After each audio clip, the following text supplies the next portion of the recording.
یک مقدار بریم وارد حوزه دیگری بشیم، از این منظر پس به همین موضوع نگاه بکنیم.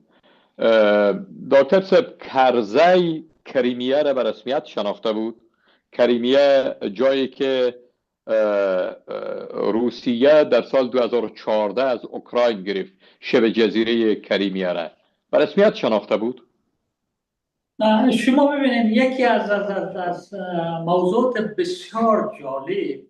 بسیار جالب که هیچ کسی معما را نمیدانه همین هست که کرزی که با هلیکوپتر آمریکایی میآید قدرت را تحویل میگیره و این آمریکایی که در دنیا یک رقیب همسنگ خود روسیه را میدانه و داره روسیه هست و او میآید یک بخش یک کشور دیگر را میگیرد و همین کرزی که با چرخبال آمریکایی آمده قدرت را گرفته بعد میآید کریمیای اوکراین را برای او تحویل میده. این حرف ساده نیست. این از هر طریقی که شد همین نظامی که با قیمت خونی فرزندان همین ملت به وجود آمده بود اینا ضربه زدن و تلاش کردند که از هم بپاشند. چی که میشیشتن از طریق بحث و گفتگوها آمریکایی‌ها را قناعت میدادند که باید در رأس نظام و قدرت به شکل یک جانبه در دست پشتونها باشد. چی از اینکه اونا را واکنشی می ساختن با رفتارشان به عنوان رئیس جمهور افغانستان که کریمیا را به رسمیت بشناس و آمریکایی‌ها از اینجا از حمایت‌هایشان از مردم افغانستان اگر نیتی داشتن دست بکشن و چی پیام‌های مخفی که برای روس‌ها داده شود که باید به قیمت کریمیا را به رسمیت شناختن قطعا بازی ساده نبود. حتما از روسیه توقعات داشت. شاید بزرگترین توقعشان همین باشه که باید اونا طالب را کمک کنند که کردن. یعنی از هر طرف که ما میبینیم این درامه را این وضعیت به یک سمت روان بود که از اول متاسفانه پیشبینی میشد، خیلی تهاجمی پیش میرفتن. بازم تاکید میکنم که طرف دیگری که ما از امید نمایندگی داشتیم او وقت نمیدانم که فعلا متوجه حرفا شدن بخیر. یعنی اقدام کرزی برای به رسمیت شناختن کریمیه به این منظور بود که از امریکایی‌ها را عصبانی بکنه تا نظام دموکراسی در افغانستان و نظام موجودی که خودش رئیس جمهور بود این تحت فشار بگذاره و فرصت برای طالبان مهیا بشه.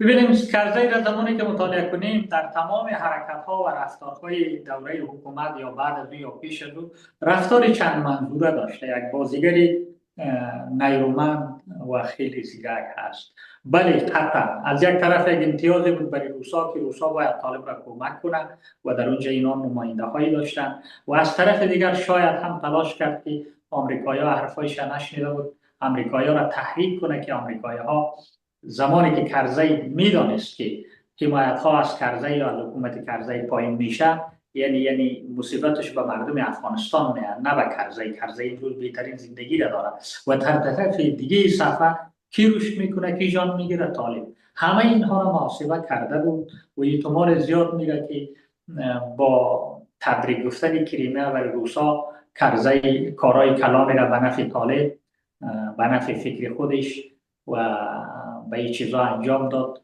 و یک فشار دیگر و یک ضربه دیگری هم مردم افغانستان بود. دیگه چه مسائل دکتر صاحب در عرصه مناسبات خارجی کرزی تیمش و گروه های متحد طالب که در قدرت شامل بودن انجام دادند برای برچیدن بساط دموکراسی، برای برگرداندن طالب در عرصه بین المللی در رابطه با کشورهای دیگر؟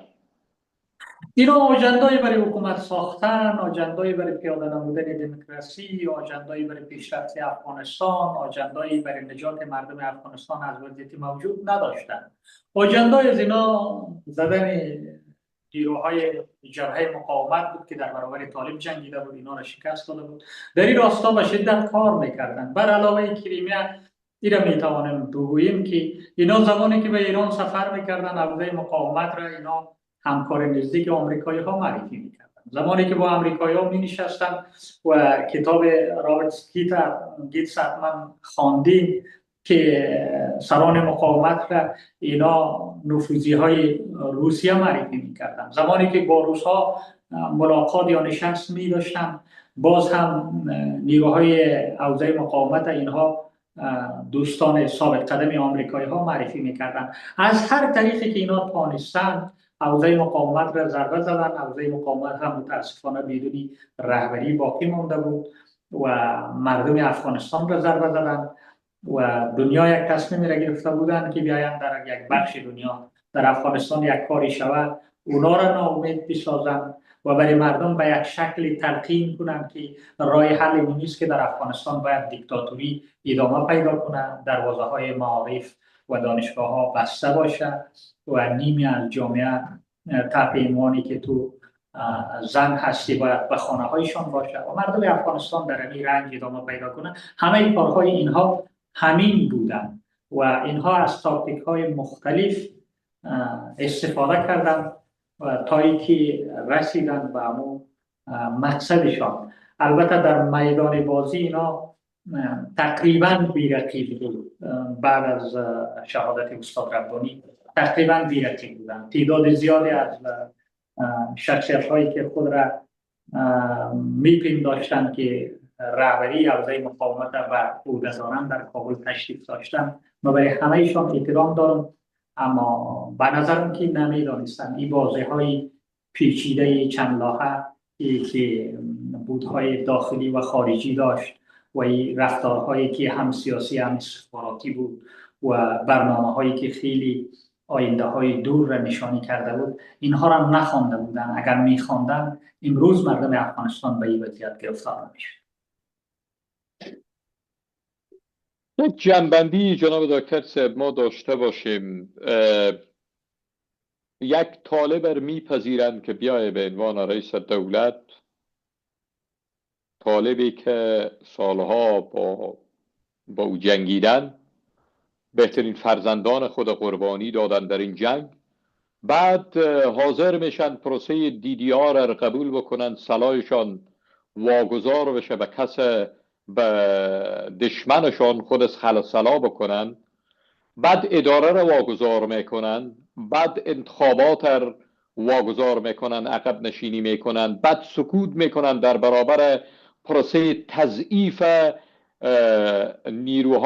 نیروهایشان در گوشه و کنار افغانستان، بعد نادیده میگیرن تمام تخطی های قانونی را، بعد خون فرزندانشان علنا ریخته میشه در سنگرها و مدیریت شده توسط کسانی که در ارگ ششته هستند. و بعد اینا ادعا میکردن که ما رهبر تاجیک ها هستیم، رهبر هزاره ها هستیم و ما نخبه هستیم. شما چی صفته برای از این گروه میدین؟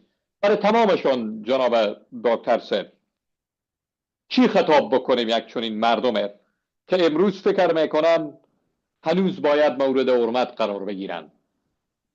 خب چی کردن، چی شد و حاصلی از کرده ها چی بود، همه ما شما ها میدانید. اما آن چی که امروز مهم است این هست که افغانستان در دست طالب ها است. مردم ما در اسارت هست. رهبران سیاسی جمع با بخش دیگری از جامعه سیاسی در مهاجرت و در وضعیت سخت به سر میبرند و نتیجه کارهای همه را مردم در ذهنهایشان توحید کرده و دارند.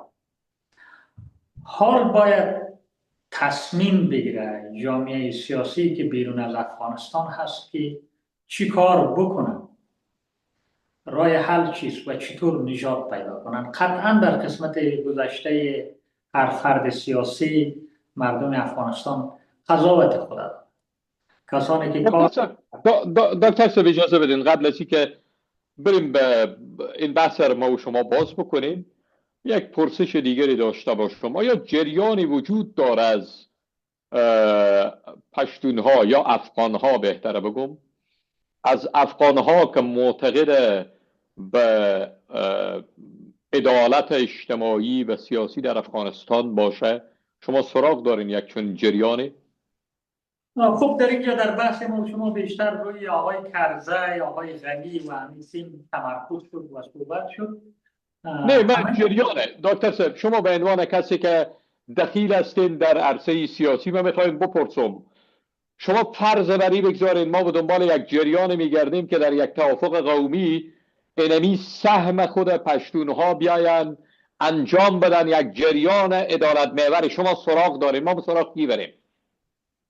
یک جریانی که در افغانستان بیاید تمام مسائل شهروندی و عدالت محوری را در پیش بگیره و کار کنه، خصوصا در میان جامعه پشتون، متاسفانه تا هنوز چیزی دیده نمیشه. اما یک چیز را رد نمیکنم، بحث افراد سر جایش، ولی وقتی که بحث یک قوم مطرح میشه، اگر همراهشان کار کرده شود، تعداد زیادی از شخصیت‌های هست که فکر دیگری دارند و میدانم که رفتار آقای کرزی، رفتار آقای غنی، رفتار بعضی از چهره‌های سیاسی، همه قسمی که تاجیک ها و ازبک ها از آن را ضربه زدن، پشتون ها را هم ضربه زدن. امروز ما میدانیم که در قندهار چی وضعیت هست، در ننگرهار چی وضعیت هست و گفتم که اگر مردم شمال یا غرب با 10 سال حضور طالب 10 سال به عقب برمیگردن، اونا با 10 سال حضور طالب 50 سال به عقب برگشتن. اینکه اگر کار کرده شود، من کار کردن را رد نمیکنم، بالاخره از یک کشور هستیم، از یک جامعه هستیم، باید با همدیگر بشینیم صحبت کنیم، بشنویم حرف همدیگر و محکم حرف زده شود، نه به این شکلی که یک طرف تهاجمی باشه، یک طرف منفعل و یک طرف دیگه هم غیر منطقی عمل کنه. باید جدی صحبت کرده شود، جریان های باید شکل بگیرد که یعنی دکتر صاحب وجود نداره، صحبت شما است که تا حال وجود نداره. به شکل سازمانی یافته مطابق را چون نهادی را ندیدم که آمده گفته باشه که با در نظر داشته روشنایی تاریخ، مسائل حقوقی و دیگر مسائل، اینی قدر مواردی که تا حال را در افغانستان انجام شده غیر قابل قبول هست و تلفی هست. بیاییم که یک روایت نو و یک کار نوی را برآ بندازیم. تا هنوز چنین یک چیز را من شاهدش نیست.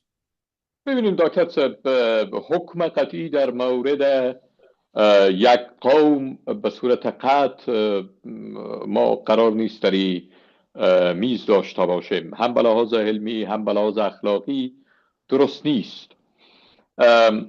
ولی من از شما تقاضا میکنم، وقتی گفته میشه که نداریم جریان، چیزی حدود 8.5 میلیون پشتون در افغانستان زندگی میکنه، بین 23 تا 25% نفوس افغانستان پشتون ها تشکیل میدن.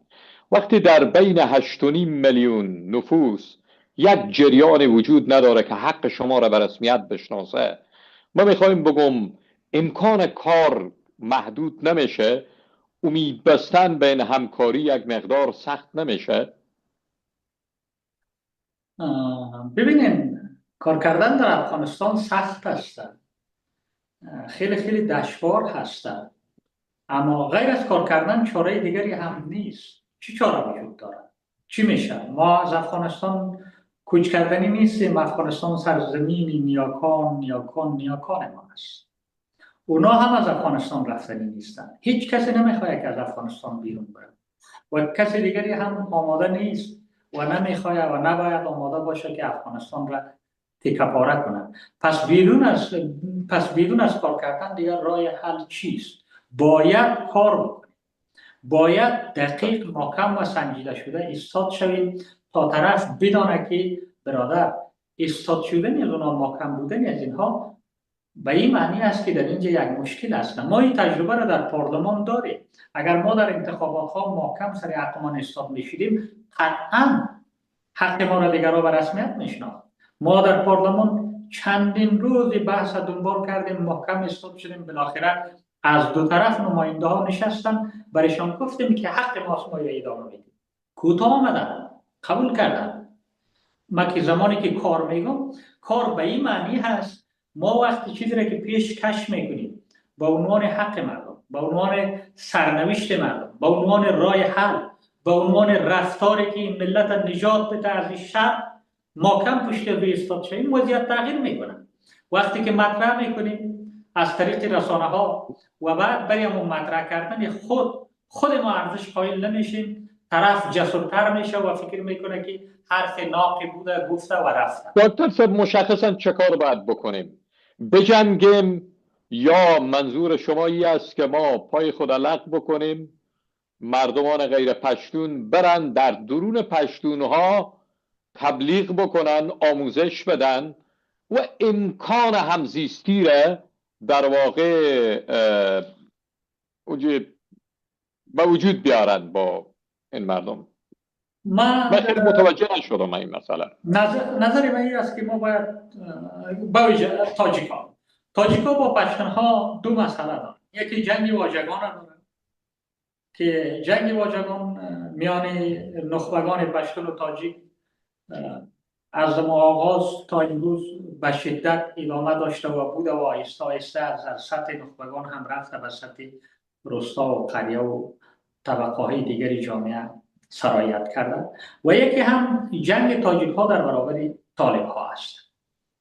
ما میتونیم که با نشست و گفتگو میان نخبه های تاجیک، پشتون، ازبک، هزاره مسئله جنگ واژگان را حل کنیم و در برابر طالب یک تعریف و یک روایت خلق کنیم که تعداد زیادی از پشتونها هم از دست طالب آسیب دیدن، مشترک در برابر طالب جنگ کنیم. ما اولویت بندی کنیم که اول به سراغ جنگ واژگان بریم یا به سراغ جنگیدن با طالب ها، کدام از این مهمتر است و کدام از این اولویت دارد. به هر حال ما به هر سمتی که میریم محکم بریم که برادر هموطن هستیم، حق از خودت، حق از خودت.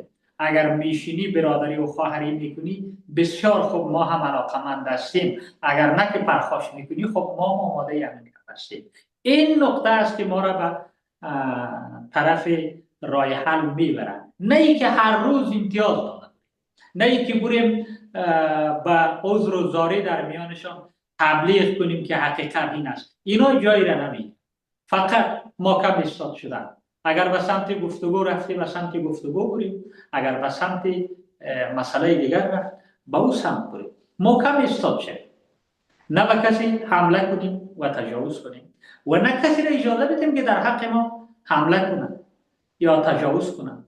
ما باید محکم از حق خود دفاع کنیم و به حق دیگرها هم احترام بگذاریم. اونجا هست که ما را میتونه از این مشکل دور بسازه و راه حلی به دست بیایم. دکتر صاحب، ما خانم بارکزی داریم که در جریان‌های ضد طالب سعی میکنه خود تعریف بکنه، اطمر داریم، داودزی داریم و بسیاری از افراد دیگری که از شخصیت‌های پشتون هستند، ولی اونها با طالب مخالف هستند. آیا شما سراغ دارین کسی از شخصیت‌های از این قبیل که با عدالت اجتماعی در افغانستان موافق باشه؟ یعنی شما را اجازه بدید یک سوال پیش از او داشته باشم. دکتر صاحب، شما افغان هستین یا غیر افغان؟ من تاجیک هستم، فارسی زبان هستم، از افغانستان هستم، به سرزمین خود عشق می‌ورزم. این سرزمین من نام گذشته شاریانا بوده، نام دیروزش خراسان بوده و نام امروزش افغانستان هست و من برای تمام داشته های از کشور احترام میگذارم. من در کنار دیگر اقوام محترم افغانستان که در او پشتون ها، هزاره ها، ازبک ها و سایر اقوام زندگی میکنن، من جزی از خانواده تاجیکان افغانستان هستم. مردمی که بیشتر از هر کسی دیگر کرده در این سرزمین زحمت کشیدن، کار کردن و افتخار میکنن به خودشان، به هویتشان، به دیگر هموطنان که در این سرزمین زندگی میکنن. دکتر صاحب، مقدار مهربانی و وسعت نظر و اخلاقتان من حرمت میگذارم، من میدانم، ولی افغان هستین، خود افغان میدانین یا نمیدانین؟ من خدمت شما عرض کردم که افغان یک واژه‌ای است که مختص قوم محترم پشتون. من تاجیک هستم، خب من افغان نیستم. آیا تنها روی همین مسئله ممکن هست شما با آقای اتمر، شما با آقای داودزی، شما با خانم شکریه وارکزی بتونین به توافق برسین؟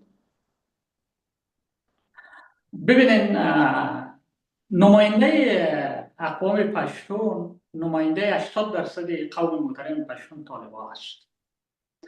افرادی را که شما نامش بردین، اینا در میان توده های پشتون هیچ جایگاهی ندارند. اینا از دسته که بی نهایت بیچاره و مجبور میشن، میاین به خاطر که دل مردم های پشتون را به دست بیارن به شخصیت های دیگر اقوام، به داشته های تاریخی و فرهنگی دیگر اقوام تعرض میکنن تا اونها خوش شوند، یک جایگاهی برای دینا در میان جامعه پشتون قائل شوند. اینا نه از طرف جامعه غیر پشتون پذیرفته می شوند و نه کدام جایگاهی در میان پشتون ها دارند. همین هایی را که شما نام بردید، اینا در مجلس بودن، اینا در سفارتخانه ها بودن، اینا در وزارتخانه ها بودن، اما روستاهای از اینها در دستان طالبان بودن. بعضی از اینا احتمال داره که طالب خوششان نیاید، اما کاری کرده در برابر طالب نمیتونستن.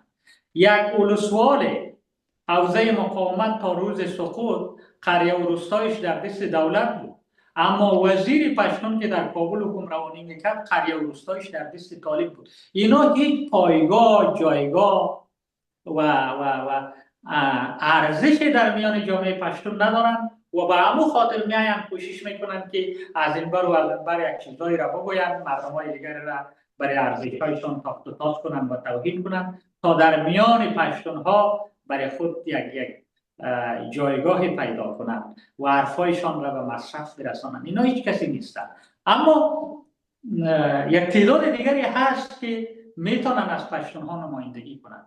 ما باید با اونها گپ بزنیم، اونها باید با ما گپ بزنن به هر شکلی که میشه. اگر امروز صحبت نکنیم شاید 10 سال بعد، شاید 50 سال بعد، بالاخره منازعه افغانستان بعد از جنگ های خونین روزی پشت سر یک میز نشسته حل خواهد شد و اون روز میشه نامش مذاکره است و نشستن است، حرف زدن است. بدون حرف زدن هیچ راه حل نیست، اما حرف باید با کی بزنیم؟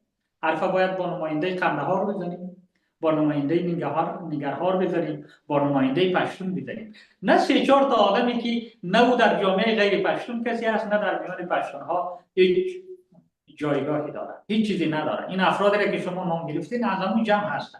اینا آنقدر خوش خدمتی کردن. ببینید امروز آقای ریحان، شما یک شخصیت سیاسی هستین و در حوزه رسانه‌ای هم آدم مسلکی، اما نمیتونین که به کابل سفر کنین. آقای سلام رحیمی رئیس دفتر رئیس جمهور، یک آقای دیگه در شورای امنیت کار میکرد، اینا هر روز میروند به شکل خدمت نافرموده در خدمت طالب قرار، خوش خدمتی میکنن، مشوره میدن، اونا هم توهین و تحقیرشان میکنن، مشورهایشان هم نمیشنوند. اما قسمی که در زمان جنگ ها برای طالب بیمارستان میساختن، برای طالب پول روان میکردن، برای طالب امکانات میدادن، امروز به همون امیدها میرن. حتی طالب اینها را به عنوان یک انسان حساب نمیکنه.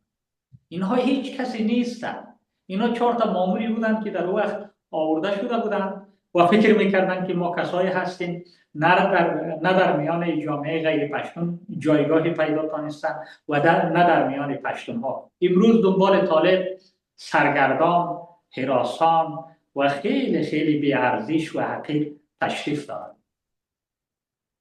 آدم دیگری که شما البته یک چیز اضافه کنم که من قطعا طرفدار گفتگو با همین قماش مردم و با همین طبقه مردم نیستم، چون اینا هیچی ندارن، ولی طرفدار گفتگو با نماینده های اصلی برادران و خواهران پشتون خود هستیم که باید با اونا ما صحبت کنیم و حرف بزنیم. بله. اون فرد دیگری که شما از نام بردنش به به نحو گذشتین دکتر ابراهیم است که بله بله، آقای انجینر ابراهیم. انجینر ابراهیم است، کسی که تقریبا با آقای سلام رحیمی سفرهای متعدد دارند به کابل. اتفاقی که در جامعه پشتون داره میفته اتفاق بسیار دردآوری است دکتر صاحب. متاسفانه فرزندان پشتون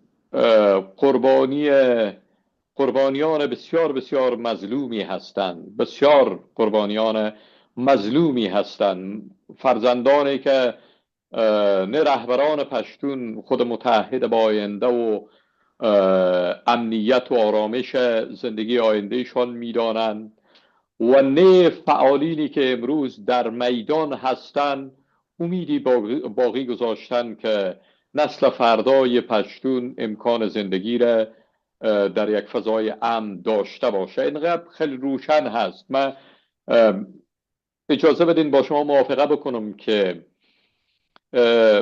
ظرفیت های وجود داره برای گفتگو در جامعه پشتون، منتها همون گونه که در دهه 60 70 و 80 آمدن شهرنشینای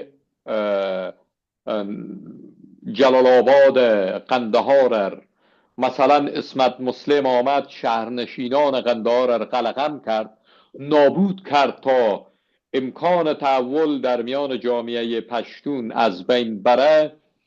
متاسفانه امروز هم همون قشری که میشه امکان گفتگو رو با او ما داشته باشیم صداش بسیار بسیار پایین است و در فضا و وضعیت بدی قرار داره. متاسفانه این باعث تأسف هست و من باز هم تأکید میکنم که فرزندان پشتون مظلوم ترین کسانی هستند که در افغانستان هستند، چون اقلا 1% از رهبران هزاره و غم مردم هزاره احتمالاً هستند. 1% از رهبران تاجیک ممکنه حالا 10%، 20%، 50% به غم مردم تاجیک و فرزندان تاجیک باشد، ولی به نظر میرسه که از رهبران طالب که به قول شما 80% نمایندگی 80% پشتون رو میکنن تا کرزی و قنی و اتمر و خانم مبارکزی و اینا، به نظر میرسد که اصلا دغدغه به نام فرزند پشتون ندارند و بسیار غیر مسئولانه و غیر اخلاقی دارند اینا را قربانی میکنند. اجازه بدین از برای نسل جوان متاسفانه همین آدمایی که نام گرفتیم کوشش میکنن که تاجیک هراسی، ازبک هراسی این مسائل دامن بزنن، کوشش میکنن که اونا بی سواد باقی بمانن، کوشش میکنن که اونا ستیزجو با وجود بیاین، کوشش میکنن که برای اونا دروغ‌های تاریخی را تزریق کنن، کوشش میکنن که اونا عصبی به بار بیارن. یعنی بزرگترین ظلم را در حق مردم پشتون همین چند تا آدمی را که شما نام گرفتین همین ها انجام.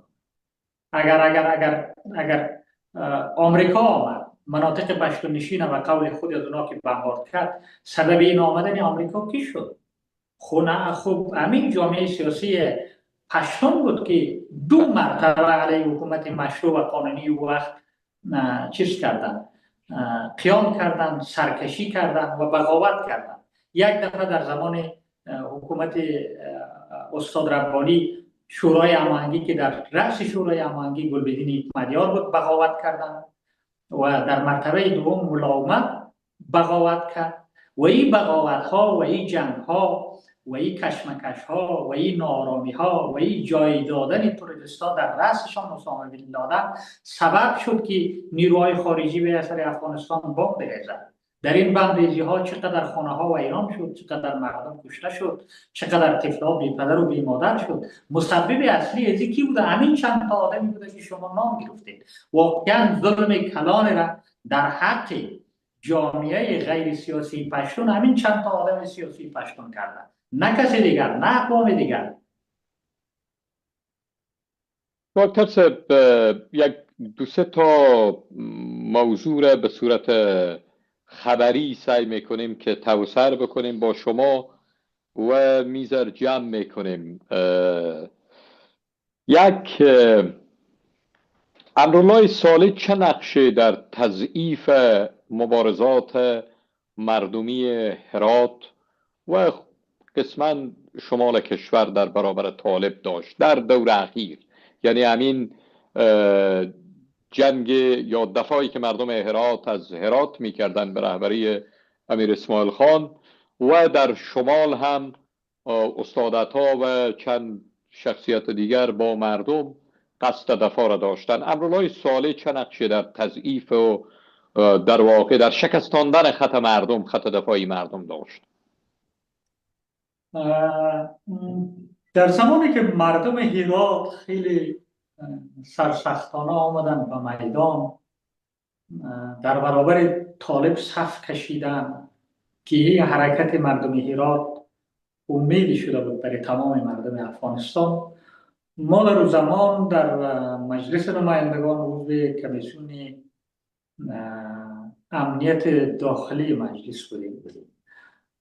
زمانی که ما می رفتیم وضعیت تلفات پیشروی، تلفات طالب، وضعیت جنگ را از وزارت دفاع از شعبه مربوطه و براسون یا بخشای دیگر، بخشای کشفی می گرفتیم. شدیدترین جنگ در تخار، کندوز، هرات، هلمند، بعد دیگر ولایت. شدیدترین جنگ تخار، کندوز، هرات، هلمند، بعد دیگر ولایت. خب در اونجا حضور گسترده مردم در خط جنگ مردم هرات تبدیل به یک امید شده بود. روزی از هرات پیام دریافت کردیم، دکتر صاحب نسیم مدبر، حاجی صاحب خانقای رضایی، سید طاها پسر امیر صاحب اسماعیل خان به نظرم که همراه دکتر صاحب مدبر صحبت کردم. تلاش بر این شد که ما باید مهمات و سلاح بفرستیم به هرات. در وزارت دفاع رفتیم، در اونجا آقای بسم الله محمدی وزیر دفاع خیلی همکاری کردن و تجهیزات زیاد را دستور دادن که نیروی هوایی انتقال بده به هرات. این تجهیزات آماده شد و قرار بود که به دسترس مردم هرات قرار بگیرد و مردم هرات در برابر طالب ایستاد شده و اگر طالب از هرات شکست بخوره، این روحیه انتقال پیدا میکنه به دیگر نقاط افغانستان و سبب میشه که از این بحران و از این وضعیت نجات پیدا کنیم.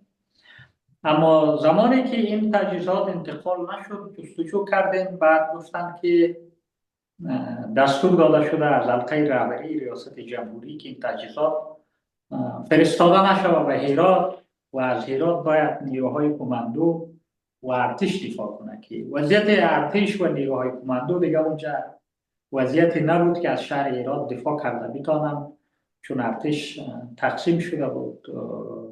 بچه‌های حوزه مقاومت می جنگید، خیلی ناامید بودند که به وضعیتشان رسیدگی نمیشه و یک جمع دیگه با طالب در تماس شده بود که متاسفانه و وضعیت و نفرستادن او تجهیزات به هرات سبب سقوط هرات شد. و همون قسمی که در جوزجان هم گفته شد که خب دولت نباید جنگ کنه، از تاج و تخت دوستم دفاع کنه، از خانه دوستم دفاع کنه، که در حال اینطور نبود. سقوط جوزجان و عنوان اولین ولایت سقوط افغانستان شد.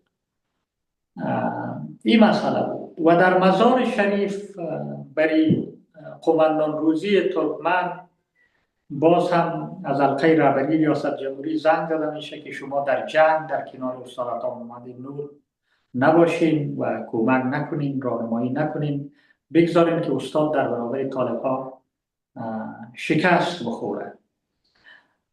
همه از اینا را که سرهم کنیم، متاسفانه که حلقه رهبری حکومت در این فاجعه نقش اساسی را داشتن.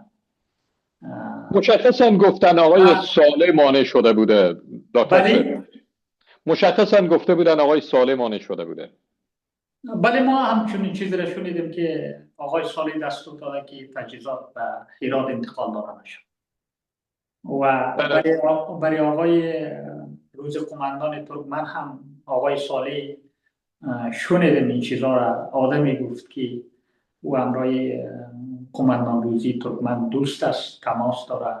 البته من اینجا نامش نمیگیرم که برای من اجازه نداده. اونا گفتن که قماندان روزی گفت که برای من جناب معاون صاحب گفتن که با استادم کاری نکن.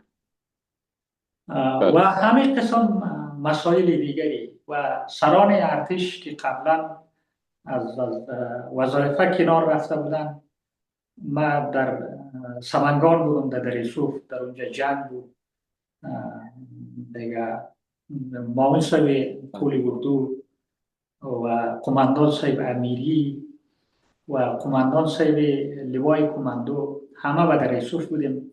متاسفانه در اونجا تماس های دریافت میشد. برای اردو گفته میشد که شما جنگ نکنین، بسم الله خان نامبد شود، وضعیت از هم بپاشه و رو به سقوط شود، ما بر بگردیم با دوستای خارجی دوباره مناطق پس میگیریم، به خاطر که بسم الله خان باید کم بیاید و نتانه وضعیت مدیریت کرده، شما جنگ نکنین. به بعضی از این دوستا، البته به همه ایشان نی، به بعضی از دوستا همین گروه کی بود؟ دکتر صاحب همینا کی بودن که فکر میکردن بسم الله محمدی وزیر دفاع باید دست خالی بمانه تا اینا برگردن و با حمایت نیروهای خارجی دوباره مناطق را پس بگیره؟ همینا کیها بودن؟ یکی دو نفر، 5 نفرشون. آقای رها، اینا اگر واکنش نشان بدن شاید من نامشون هم بگیرم، اما برای شما این قرار میگم که اینا قبلا مامورین عالی رتبه وزارت دفاع بودن، وظایف خود از دست داده بودن، تلاش کردن بی‌وقفه که تا اردو از هم بپاشه و بسم الله خان نامبد شود. بله. برای تعداد زیادی از افسرهای ارتش دستور میدادن. اینا تا چند سال تعداد زیادی از رفیقایشان در بخش‌های مختلف تعیین کردن و اینا کوشش میکردن. اما من برای یکتایشان گفتم که افغانستان سقوط میکنه، پس را جمع کردن نمیتونه، این خیانت ملی هست. و بعد از اینکه در ایران آمدم باز هم برایشان گفتم که نتانستن جمع کردن. این مصیبت تنها سر بسم الله محمدی نامد، مردم افغانستان تباه و برباد شد و افغانستان نابود شد. دکتر صاحب کرزی ظاهرا نتونست شما را بکشه ولی قرار بود که شما را به قتل برسانه. من یک چنین خبر شنیدم و بر دلیل زورش نرسیده. داستان این چگونه بوده دکتر صاحب؟ چیکار کرده بودین که کرزی اینقدر ناراحت شده بوده که یک چنین تصمیمی میگیره؟ یا حداقل این بحث به میان میآید که گویا قصد کشتن شما را داشته؟ من دقیقا اینطور یک چیز را نمیدانم، فکر نکنم که چنین تصمیمی بوده باشه. اما یک مورد بود زمانی که رئیس شورای ولایتی سمنگان بودیم، یک حکم متحد المال در سطح افغانستان به حکم رئیس جمهور به امضای رئیس دفترشان صادر شده بود که در اون وقت آقای خرم رئیس دفتر ریاست جمهوری بود و اونا نوشته کرده بودند که شناسنامه‌های واقعی در ولایات توزیع میشه، شوراهای ولایتی در رأسشان رئیسای شورای ولایتی در این پروسه سهیم شوند و به خاطر تبلیغ توزیع با نهادهای مربوطه همکاری کنند. من با قلم خودم در زیر همون حکم اولین کسی در افغانستان نوشته کردم که این روند نه تنها که ملی نیست بلکه یک حق تلفی بزرگ و گسترده هست که در حق مردم افغانستان جفا میشه. نه تنها که برای کمک نمی کنیم تا با تمام در برابر پروسه ایستاد میشه. این آمد زمانی که برگشتم به کابل، بعد به نظرم که آقای امیری رئیس شورای ولایتی پنجشیر و حاجی صاحب زاهد رئیس شورای ولایتی پروان، نمیدانم از هرات هم که دکتر صاحب حیدرزاده بودن یا کسی دیگری بودن. خب این نامه باز چیز شد، معمول شد، همگی جواب نوشته کرد. حدودا 14 نفر جواب نوشته کرده بود که ما به این روان کومک نمی‌کنیم. و بعدتر از او متاسفانه یک حمله تروریستی انجام شد در پل خمری که رسول خان از دست دادیم. رسول خان شهید شد و ما یک سخنرانی داشتم در اندرابها که شاید اون هنوز هم باشه. و بعد از اون یک مظاهره در سمنگان راه افتاد. خب بالاخره من خواسته شدم به کاخ ریاست جمهوری. در اونجا آقای کرزی بود، دکتر صاحب اسفنتا، هیوادوال والی سابق هرات بود یا از کجا بود، آقای خرم، اینا بودن. یک صحبت‌های شد. آقای کرزی بعضی حرفایی داشت و بعضی گله‌هایی داشت و بیشتر پرداخته میشد به همی که در پایان حکم چرا امضا شده، چرا چطور شده و چنان شده. این مشکلات بود. آقای کرزی گلایه داشت یا خشمگین بود جناب دکتر صاحب؟ خب که مرا خواسته بودن از سمنگان در اونجا و بعد همین تعدادی را که من در اونجا ذکر کردم اینا آیسته آیسته تالا را ترک گفتن بیرو بر آمدن و در اونجا ما 2 یا 3 نفر ماندیم. خب گلایه یا خشم هرچی که بود، من هر روز با اون یک وضعیت سر و کار داشتم در افغانستان. مهم نبود، من جوابهای خودم محکم قاطع در اونجا گفتم. بعد گفتن که خیلی شما کار خدا بکنین و ما کار خدا میکنیم. و در پایان حرفای کرزی صاحبی بود که خب ما شما را به نهادهای عدلی و قضایی معرفی میکنیم که باید اونا تعقیب کنن. باز ما هم گفتیم که هرچی که میکنین شما اختیار دارین و ما هم کار خدا میکنیم. با همین واژه ها و کلمه ها جلسه به پایان رسید. ما با قاطعیت از تمام ارزش ها و از تمام چیزهایی که مربوط به مردم افغانستان و به مردم ما میشد ایستاد میشدیم، از او دفاع میکردیم. این قسم موارد بسیار پیش آمد. در زمان آقای اشرف غنی من با حکم دکتر صاحب عبدالله و رئیس معاون ولایت سمنگان اشغال وظیفه کردم. آقای اشرف غنی کسی دیگر را حکم داده بود. فیصله نامه کابل صلاحیت‌های رئیس اجرایی و رئیس جمهور هم سطح اعلام کرده بود. ما به استدلال‌های خود میگفتم که مطابق فیصله نامه کابل صلاحیت‌های رئیس اجرایی و رئیس جمهور هم سطح است، بنابراین حکم رئیس اجرایی برقرار است که ما به عنوان معاون ولایت کار خود دوام بدیم. و ریاست جمهوری استدلال میکرد که نه، حکم رئیس جمهور ارجحیت دارد. این مسئله بسیار رسانه‌ای بود و بعد بحث انتخابات بود و میخواستن که به جای ما کسی دیگری بیاید و مداری که در اونجا جمع‌آوری شد در وقت رسانه‌ای شد که هنوز هم در یوتیوب اینجا هست که در اونجا هم همین دسیسه ها شکست خورد. این موارد زیاد بود، اما ای که تصمیم گرفته بودن که بیاین مرا بکشن، ایران دقیقا نمیدانم، فکر نکنم آقای ها که چون این تصمیم را گرفته باشند، چون اونها دشمنهای زیادی شاید کسای دیگری را مانعهای بزرگ میدیدند که به سراغ دو بروند یا چطور، من خبر نداشتم. بله دکتر صاحب، یک کس نقل قول مستقیم از ابراهیم خلهای قندوز بود، نقل قول مستقیمی از آقای کرزی داشت که میگفت ما رفتیم با آقای کرزی دیدار کردیم همون زمانی که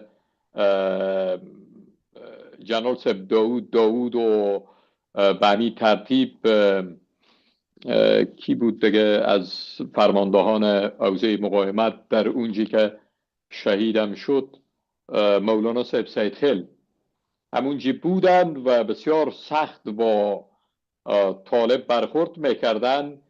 این آدمی که من از زبانش نقل قول میکنم مستقیم عضو همون هیئتی بود که به شکایت پیش آقای کرزی آمده بودن که اینا وقت طالب میگیرن چی میشه. اینا بسیار سخت و سنگین برخورد میکنن، در میدان جنگن، با طالبان زیاد کشته دادن و این گپ ها. و آقای کرزی، این نقل قول مستقیم است، آقای کرزی برای مردم میگه خاک به سرتان، همین 2 تا آدم نمیتونین وردارین از پیش روی خود، جنرال داوود و مولانای سیدفل وردارین بزنینشان. در مورد شما هم من از کسی شنیدم دکتر صاحب، من از کسی شنیدم که آقای در واقع یک چنین تصمیمی بوده، یک چنین حرفی گفته شده بوده. به این دلیل خواستم با شما چک بکنم که چه مقدار شما به جریان هستین از این مسئله که دکتر صاحب گاهی آدم نون زنده ها را میخوره. در سرزمین مثل افغانستان هیچ چیز قابل پیش بینی نیست. دکتر صاحب پیشروی چی داریم؟ داستان پیشروی چگونه خواهد بود؟ کوتاه اگر لطفاً به مسئله بپردازین. احتمالاً وضعیت به کدام سو خواهد رفت در ماها و شاید 1-2 سال آینده؟ ما با در نظر داشت گذشته و تجربه زیاد باید از این بگیریم که همه قسم که دیگر نیازها را گفتیم که چقدر مشکلات داشت. پارلمان افغانستان هم جدا نبود. یک زمان شنیدیم که هندوستانی ها قرار بوده که امکانات بده و آقای صالح کمک کنن یک تعداد نیروها را در حوزه مقاومت یا شمال مجهز بسازن در برابر طالب، که پارلمان مانع شد. البته در پارلمان هم نقش میوری را آقای خلیلزاد داشت و خلیلزاد تلاش میکرد و صدای خلیلزاد مستقیما خودم شنیدم که گفت که شما نمانید پروژه های امرالله صالحی که به ضد طالبان هست تطبیق شود. همه این چیزایی را که ما شما صحبت کردیم و گفتیم میتونه یک تجربه کلان و ما شما بیده که این بار با خلق یک روایت جدید سازنده مطابق به شرایط افغانستان، با خلق اینطور یک روایت در کنار هم جمع شویم و به خاطر یک جنگ محکم برای نجات افغانستان آماده گیریم. راه حل افغانستان از خود افغانستان، راه حل افغانستان را ما از جاده های برلین و کانادا و آمریکا و استرالیا پیدا کردیم. راه حل افغانستان مظاهرات به این دفتر و اون دفتر مراجعه کردن، مظلوم نشان دادن و مظلوم نمایی و ناله و فغان نیست. راه حل افغانستان خلق روایت، اتحاد محکم افغانستان شمول و وارد جنگ شدن هست. برای نجات افغانستان به باور ما جنگیدن در برابر طالب یک امر مقدس است.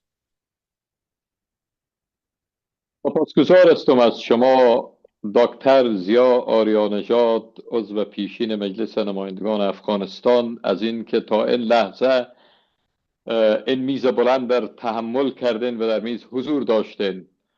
از شما هم بینندگان عزیز سپاسگزار هستم که تا این لحظه با ما بودین و تا برنامه دیگر بدرود.